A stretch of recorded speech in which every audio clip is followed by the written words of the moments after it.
4 911 calls. A woman assaulted in a parking lot. A man who admitted to the threat himself. And a secret felony warrant nobody saw coming. But when the body camera footage hit the courtroom screen, the charge fell apart. The defense didn't just fight the case. They attacked the law itself. Was it interference? Or did the wrong charge just destroy the whole case? Let's find out. On December 3rd, 2024, officers were dispatched to the HEB located at 4955 State Highway 6 regarding a disturbance in progress. Officers received 4 calls, all from witnesses who stated the defendant was arguing with and assaulting a female. While en route to the location, officers observed a couple at the intersection about 0.1 miles away from the HEB where the original call was Observed what? located. They saw the couple at the intersection. Okay, they saw. Okay. Yes, Judge. The defendant was uncooperative with officers. The defendant advised he and the complainant were involved in a verbal altercation and stated he threatened her, saying he would slap her. When officers advised the defendant that he was in custody for an outstanding warrant, he got upset and began to yell. Officers located a clear plastic bag containing 3.6 grams of marijuana. The defendant refused to comply with officers' commands to sit down and would not place his legs or feet inside the vehicle. The defendant pushed back against the officer's hand with his chest when he attempted to help him into the vehicle, pushed his legs straight and applied force toward officer's hand in an attempt to stop him from placing his legs inside the vehicle, and then used the bottom of his foot against the bottom of the door frame to further resist. The defendant refused to speak with officers and would not cooperate with the investigation. All witnesses on scene heard the defendant threaten to hit CW, and another witness stated she observed the defendant push the complainant in the chest and face with 2 open hands. He does have an active felony warrant from the Fort Bend County Sheriff's Office for aggravated assault with a deadly weapon. But he has an open ag assault somewhere else too? In Fort Bend County, Judge. My understanding is it's an older case. At that time? Yes, Judge. May I respond to all this, Your Honor? Sure. Please. Where's the interference? Okay. Well, they're putting him in a car and he's like going blank. It's not interference with public duties. If they're sitting there saying they have a marijuana charge they could have done, is it a resisting? Maybe, but it's not an interference with the public duties. They said he didn't talk. He doesn't have to talk to them. And they're a 0.1 mile away from the location. For what? Well, okay, I get that, but so we've got a disturbance at HEB. Cops go there, they start to talk to him, and I guess at that point says, hey man, I'm gonna slap her. So at that point, I mean, that's what we have. Okay. Right? Mr. Zenon, there's always 2 sides to the story. I get it. This is just probable cause. It doesn't mean that you're guilty of this offense. It's just probable cause. That, in and of itself, is it enough to continue an investigation? And it is, because it's a potential terroristic threat, right? So they have enough to go forward to investigate. They start investigating, and then they find that you have a felony open warrant, and then they find there was something else. Was there another warrant that you said? It's the aggravated assault, but Judge, I also would like to point out that But they end up putting him in the car, and at that point, he basically just goes blank like this, for them being unable to effectuate an arrest. And Judge, I don't think that's an interference. I don't. I mean, I think the intent of the law within itself is that if you're interfering with their investigation for something else. He did not interfere with anything. Well, let's read the code. Let's read it, because I mean, there's no better way. Let's read it. Hold on. I'll give you. All right. Let's pull up the code. They could have taken some other things, but Well, certainly they could have taken a whole myriad of. I mean, lucky they didn't charge him with assault of a peace officer. There's a whole host of other charges that they could have put on. You know, if they didn't hit. They didn't. They expect the one that I do not believe applies there. let's read the code. Okay. Let's see what the code says, because you know there's multiple ways that a charge can, you know, that you can charge someone with facts, right? There's multiple ways that can. You're right. It could have been like a resisting, you know, but.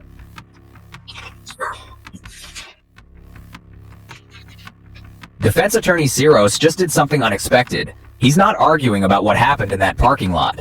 He's attacking the law itself. Here's the play. If he can convince Judge Fleischer that this statute is so vague it violates the Constitution, the charge disappears. No body camera footage, no witness testimony, no trial. The law itself becomes the problem, not what Xenon did. But this is a gamble. Texas courts have heard this argument before, and they've sided with the state every time. Searos knows that. So why is he pushing it? Because when Judge Fleischer reads this statute out loud, he's going to see just how broad the language is. Interrupts, disrupts, impedes, or otherwise interferes with a peace officer. That could mean almost anything. And if the judge agrees it's too vague for a citizen to know what's legal and what's not, the case ends right here. That's why they're about to pull up the law and read every word. Okay, you ready? A person commits an offense if the person with criminal negligence interrupts, disrupts, impedes, or otherwise interferes with, number one, a peace officer while the peace officer is performing a duty or exercising authority imposed or granted by law. Two, a person who is employed to provide emergency medical services, a firefighter, number three. For an animal under supervision, no. So I guess it's a person, it interrupts, disrupts, impedes, or otherwise interferes with, number one, a peace officer while the peace officer is performing a duty or exercising authority imposed or granted by law. That is the vaguest thing I've ever heard in my life. I mean, come on. It is. Okay, so the cop can claim anything is interfering with public duties. Constitutionally, that is the vaguest thing I've ever heard of. Judge, that's the statute. That's You'll find no argument with me, right? It is pretty vague. Yeah. It is. He's got bigger issues. They should have taken the other charges, my whole point. But he's disrupting the officer while he's trying to discharge a duty, right? The officer's trying to arrest him and put him in the car, and he's not letting him do it. That's assuming they even had the right to do that. He's pointing It's an miles open away. felony warrant. They didn't even know about the warrant. They didn't know about the warrant till after. So, that comes after all of this. They're saying, go ahead. I didn't even give you a chance to talk. No, you're okay, Judge. They were investigating the assault, Judge, or the threat that he admitted to making. So it was an active investigation, and then when they were detaining him, he was resisting arrest, is what it seems like. And that's why it was charged with interference with public servant. And there were also 4 911 calls that were made about this couple arguing. Mhm. That's what they were investigating. And the witnesses all described Did they put him under arrest at the time when he said that he was making that threat?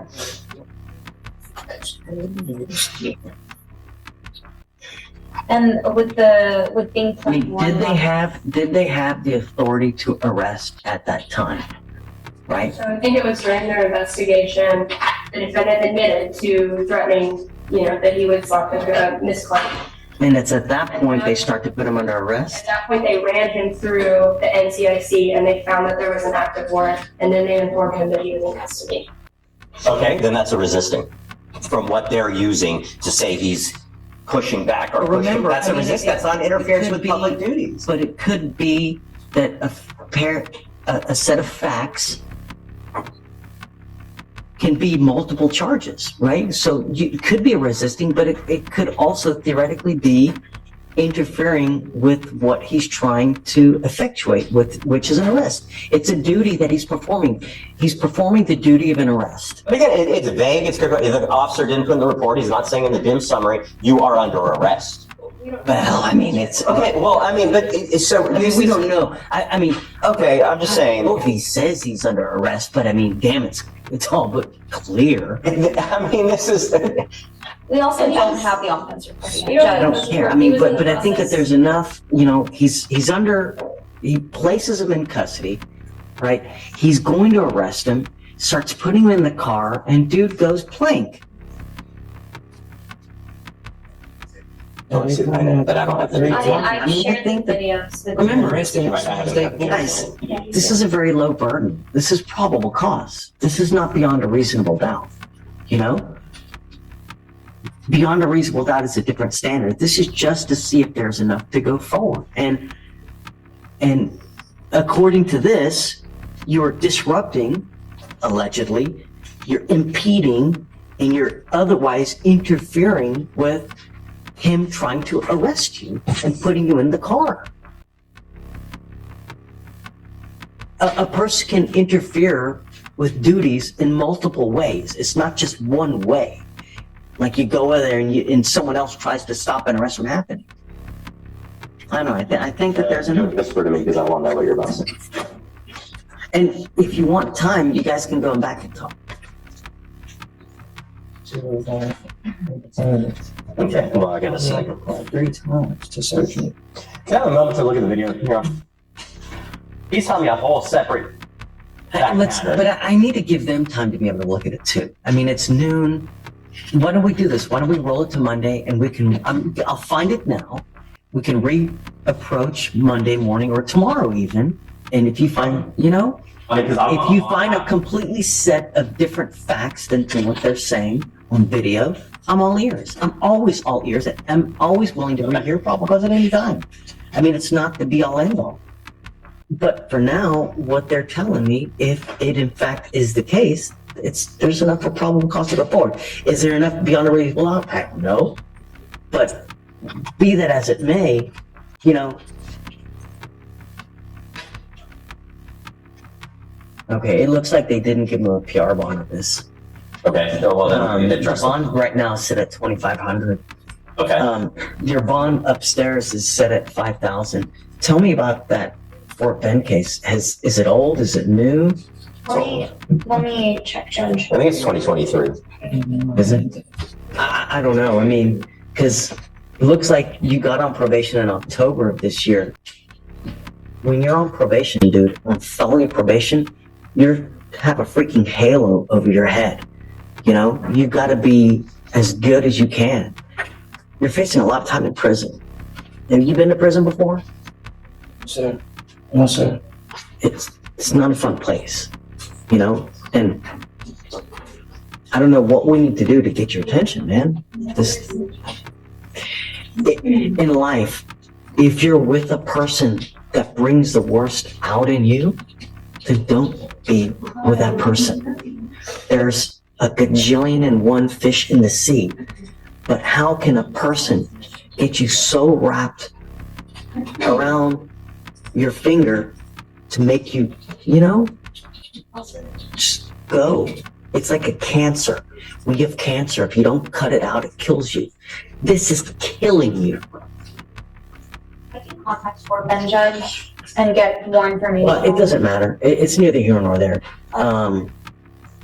I'll do whatever you want to do. You want to set tomorrow, Monday, what in? I'll watch it today and come back tomorrow if you want. Yeah, I mean, if you want.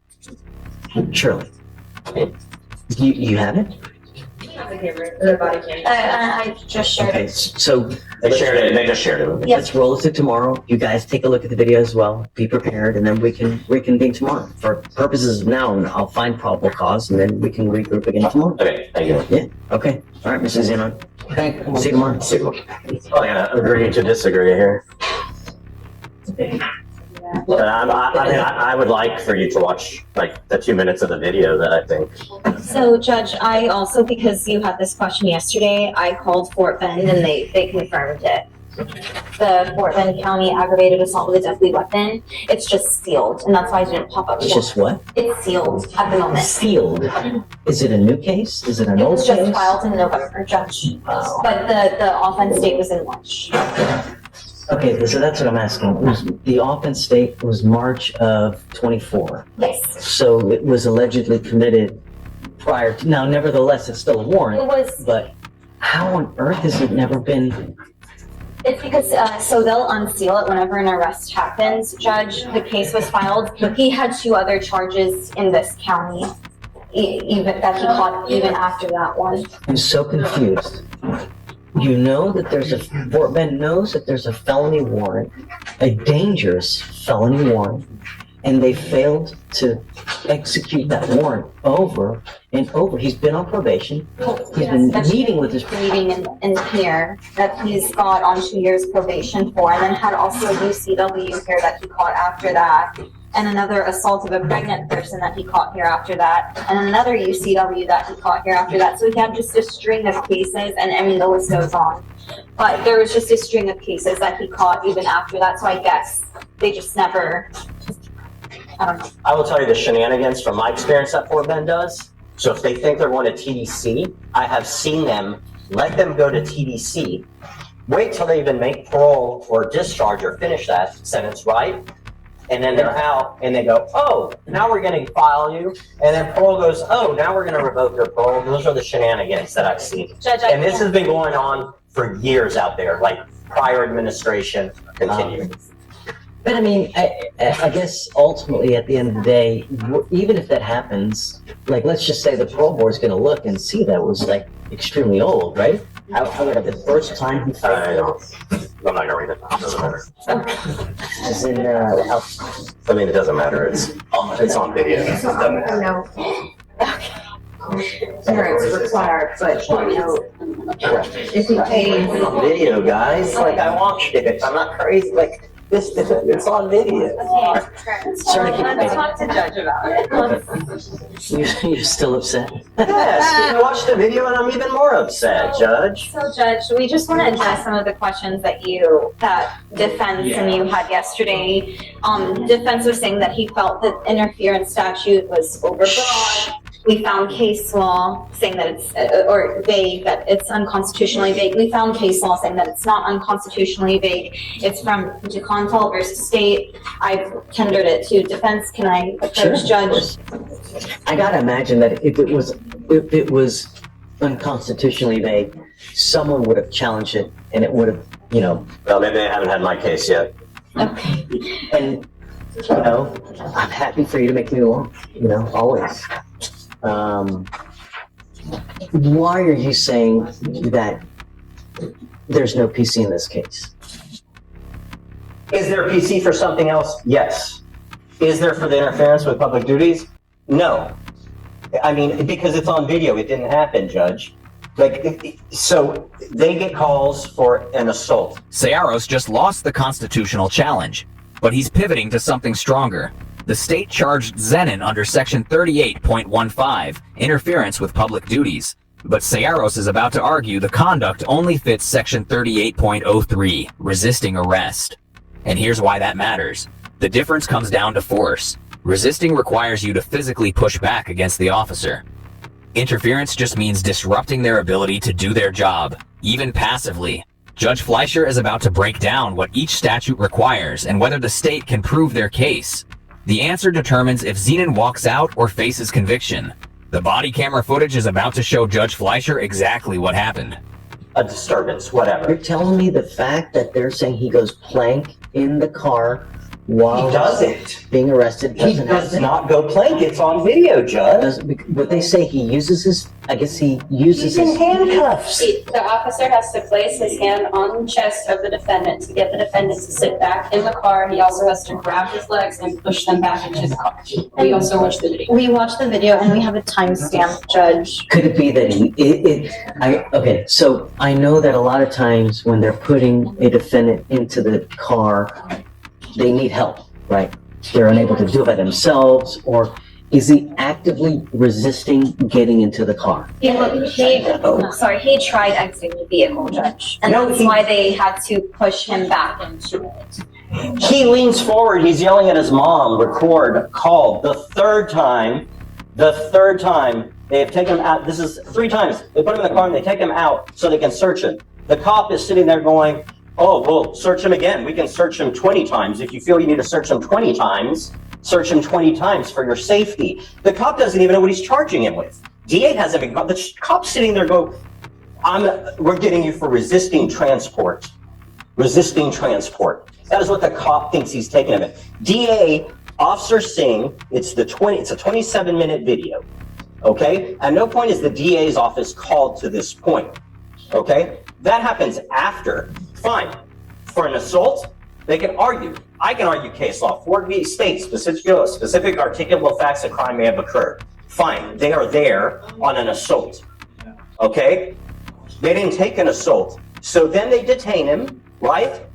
They find that he has the warrant. So, okay, you're taking him in on the warrant. Fine.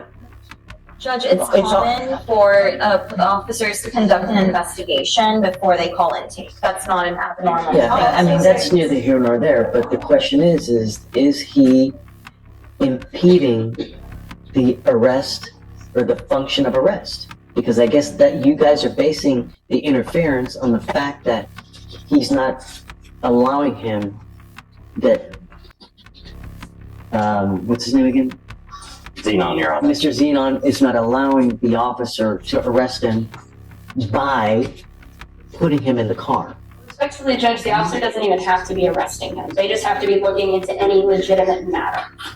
And then he's interfering with that. And I will say, if he'd already been in the car 3 times, like defense pointed out, I would think he wouldn't need help getting in. So to us, it appears as though he's trying to push out. The officer has to put his hand on his chest to push him back into the car and then take his legs and place them into the car.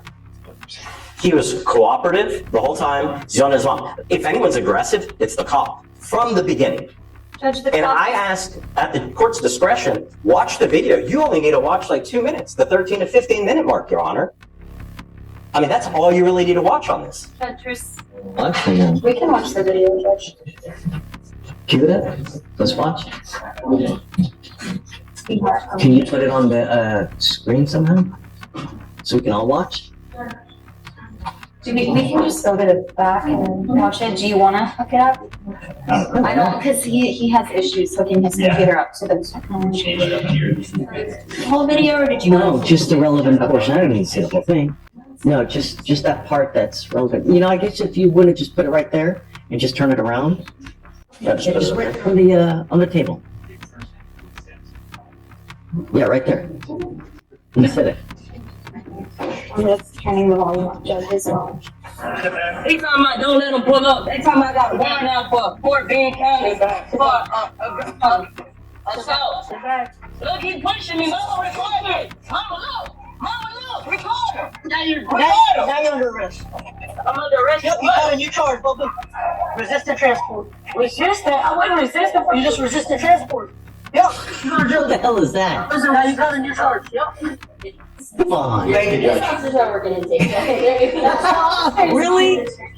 That's it? That's it, Your Honor. That's the relevant portion of defense is. Oh, come on. The officer is investigating a legitimate. I know, but no. All right, I'm with Do you you. see why I'm so upset, Your Honor? All right. Okay. Thank you. You can refile this resisting. Yeah, look, yeah, I mean, you're not gonna hurt our feelings, you need to do what you need to do. Perhaps it was the wrong one, but yeah, was it resisting? Yep. My name is Bennett, and I ain't in it. In the end, Judge Fleischer found probable cause, but even he admitted the charge was vague, the statute was broad, and the wrong law may have been applied.